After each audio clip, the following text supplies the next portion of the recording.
উত্তর ও উত্তর পূর্বাঞ্চলে সার্বিক বন্যা পরিস্থিতির উন্নতি হলেও কমেনি ভোগান্তি। আর জানাতে লালমনিরহাট থেকে যুক্ত হচ্ছেন সহকর্মী মাহফুজ রহমান। মাহফুজ, বন্যা পরবর্তী আমরা দেখছি যে মানুষের ঘরবাড়ি, রাস্তাঘাট, ফসলে ব্যাপক ক্ষয়ক্ষতির চিহ্ন ভেসে উঠছে। তো লালমনিরহাটের সার্বিক পরিস্থিতি একটু জানাবেন এবং সেক্ষেত্রে ক্ষতিগ্রস্তদের পুনর্বাসনে আসলে সরকারের বা প্রশাসনের পক্ষ থেকে কি ব্যবস্থা নেওয়া হচ্ছে?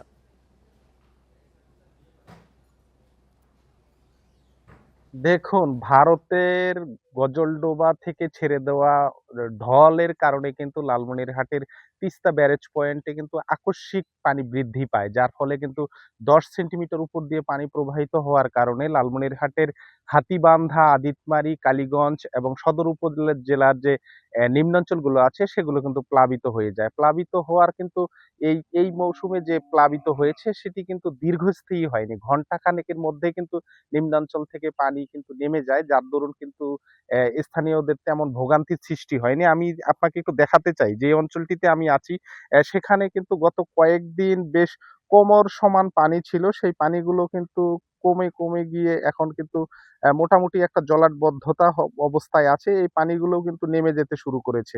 তো সব মিলে আমরা দেখেছি যে নিম্ন অঞ্চলের যে মানুষগুলো আছে তারা কিছু সময়ের জন্য পানিবন্দী হলেও তারা দুর্ভোগের শিকার তেমন হননি। পানি খুব দ্রুত সময়ে নেমে যাওয়ার কারণে তারা কিন্তু বেশ ভালোই আছেন। আমি আজকে সকাল থেকে এই স্থানীয়দের সাথে কথা বলেছি। তারা আমাকে যেমনটি জানিয়েছেন যে ইতোমধ্যে উপজেলা প্রশাসন থেকে তাদের খোঁজ খবর নেওয়া হয়েছে এবং তারা বলেছেন যে তাদের তালিকা প্রস্তুত করা হয়েছে। তালিকা প্রস্তুত করে কিন্তু সেইভাবে কিন্তু তাদেরকে সহায়তা করার আশ্বাস দিয়েছেন অ্যাম জেলা প্রশাসন। তো এ বিষয়ে কিন্তু আমরা কথা বলেছিলাম লালমনিরহাট জেলা প্রশাসক মোহাম্মদ রাশিদুল হক প্রধানের সাথে। তিনি যেমনটি জানিয়েছেন যে এইবারে কিন্তু বানভাসী মানুষের জন্য ১০০ মেট্রিক টন চাল এবং ৫ লক্ষ টাকা কিন্তু বরাদ্দ দেওয়া হয়েছে এবং সে টাকাগুলো কিন্তু উপজেলা নির্বাহী কর্মকর্তা যারা আছেন ৫ উপজেলায় তাদের কাছে কিন্তু পাঠানো হয়েছে এবং তাদেরকে বলা হয়েছে যে তালিকা করে তাদের মাঝে বিতরণ করার জন্য। তো সব মিলে লালমনিরহাটের স্বল্প মেয়াদী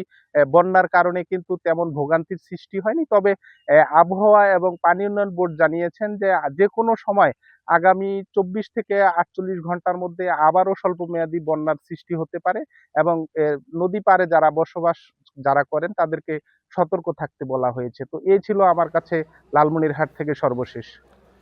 লালমনিরহাট থেকে বন্যা পরবর্তী পরিস্থিতি জানাচ্ছিলেন সহকর্মী মাহফুজ রহমান।